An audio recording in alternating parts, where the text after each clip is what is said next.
Well, pretty much everything about flying low cost irritates me, from the person that puts their seat down on a 1-hour flight to bad service to everything. It's the most unpleasant experience known to mankind. Brian Palmer is a digital strategist who flies a lot between Johannesburg and Cape Town to visit his children and touch base with his head office. Since One Time Airline closed down earlier this year, he says airfares have skyrocketed, which maybe explains why he sounds a little grumpy. I certainly felt it that after they collapsed, that all the prices on the remaining low-cost airlines went up by about 20% or so, is what it felt like to me in my pocket. In some cases, according to local travel agents, airfares have risen even 40%. The main beneficiaries of One Time's demise have been national carrier SAA, funded by us, and its private sector competition BA Come, and their respective low-cost operations Mango and Gulula. So competition at the lower end of the market would be welcome. Welcome to Fastjet. South Africans have heard it all before. New airlines starting and collapsing. The UK-owned Fastjet has already had 3 delays since it announced its arrival in our skies in December. Welcome to Fastjet, I think. Fastjet CEO Ed Winter already oversees operations in Tanzania, Kenya, Angola and Ghana, and South Africa is his next target. He says it's part of an envisaged African network and that it will happen. South Africa is an absolute cornerstone of what we want to do. Like, you can't be a Pan-African airline without having an operation in South Africa. It's the powerhouse of Africa, and we have to be here. And so it's an absolute ambition. Winter is a former BA pilot and chief operating officer with UK low-cost carrier EasyJet. He attributes the delays in Fastjet's startup to the different way of operating in South Africa. While Fastjet will soon introduce a flight between Johannesburg and Dar es Salaam, here at home, another local low-cost airline is also about to start, and no one's heard anything about it. It's called Skywise. It can be done with the right experience and the right business plan and the right recipe. Rodney James was one of the founders of One Time. While this may scare off people, given his former airline's collapse, Rodney says for 6 of the 7 years he was there, they ran a successful operation. We made profits, and it was a great success story. It was the fastest growing airline for 7 of those years in South Africa. It grew the domestic market from, when we started, from sort of 7 million passengers to about 13.5 million passengers. Rodney says this was before a fallout with new investors at One Time resulted in himself and other founding members being forced out, and the eventual collapse of the airline. What made One Time work? It was obviously a fresh airline. It was also set up as a true low-cost airline. When we launched it, we actually brought airfares down by 50%, and we included everything in it. So the price you saw is the price you got. Running and owning an airline can be a tricky affair. The numbers are high, but the margins are tight. Many have tried and many have failed. But here in plush Mandela Square, in the heart of Sandton's business district, we found investors willing to take a chance. Dr. Zinhle Dlamini is an investor in Skywise. A grandson of Nelson Mandela, he's practiced as a doctor and more recently been involved in the mining industry. Now, with his partner, he's moving into aviation.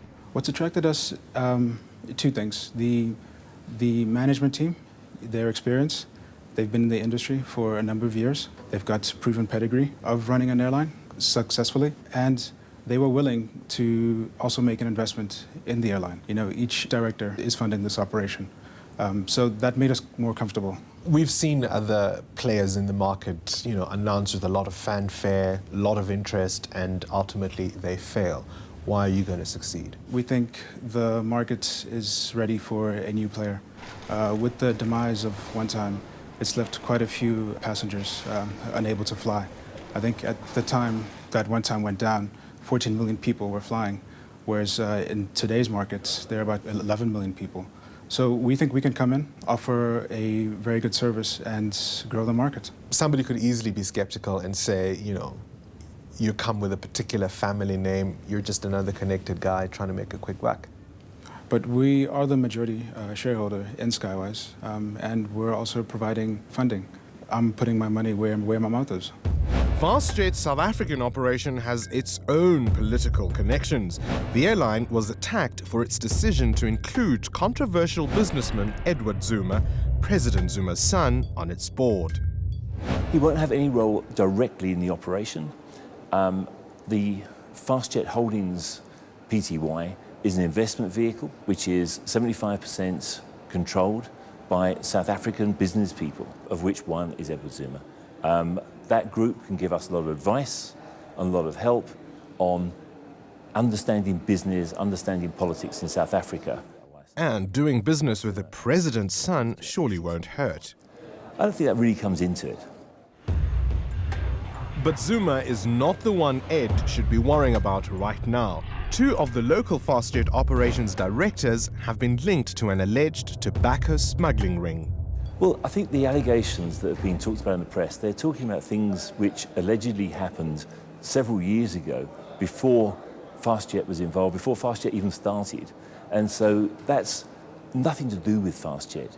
Clearly, nobody's been found guilty of anything at this stage. And so therefore, why is that a problem?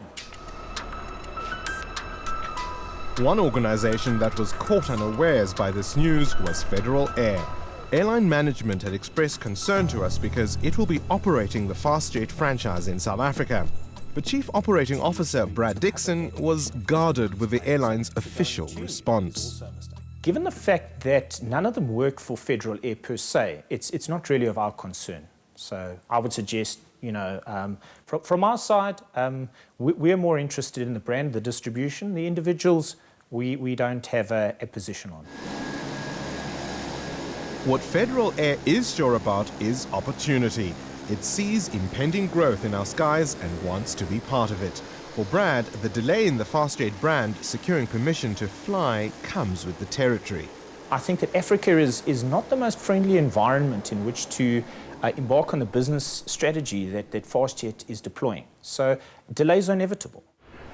When Brad refers to an unfriendly environment for Fastjet, he's referring to the fact that in South Africa, an airline must be 75% locally owned. Barriers to entering the low-cost airline market are quite high, and even when an operator has aircraft on the ground, it doesn't mean they're ready to take off. The local low-cost airline landscape is littered with wrecks.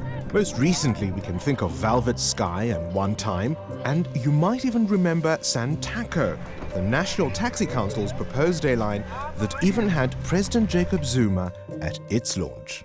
There will be air hostesses to give you something to drink. That was followed by a big party, but the airline never took off. Nevertheless, local failures aside, the global aviation industry sees potential in African skies. Low-cost airlines and good aviation is everywhere else in the world, apart from Africa. So it's the last frontier. Aviation is a multi-billion-dollar industry around the world, and Africa is the next big market. And the key question to answer is, can airlines be run profitably here? Rodney James and his team proved it can be done at one time. We currently have a market desperate for a good, reliable, low-cost carrier. A market full of people like Brian. When I'm choosing a low-cost airline, the main thing for me is the cost, the lowest price possible. I really don't care what the seats are like, what the food's like, what the queues are like, what the staff are like. I just want the best price that I can possibly get. So the rush is on in this latest chapter of South Africa's low-cost airline saga. The question is, who will be first? We're hoping to be airborne before the end of the year. That's an optimistic note from Brad, but he knows the local environment. Federal Air's potential business partner, the Fastjet CEO, was not so forthcoming, probably because of the deadlines they've already missed, and they're still finishing the paperwork. Being pushed to give dates is probably not the right way to go. When we're ready, we'll announce, we'll fly. Skywise's major funding partner couldn't help himself. He had to let a date slip. We're hoping to be up in the skies mid-August. Such optimism can only be good news for travelers. But as recent history has proved, this isn't an industry for the faint-hearted. So why would someone who's been burnt at the coalface go straight back in? It's what I do. It's what we do, and there's a huge opportunity at the moment. So we will definitely have one, possibly two new low-cost airlines by the end of the year. Operations with established pedigrees that focus on the business of affordable travel. Long may they last.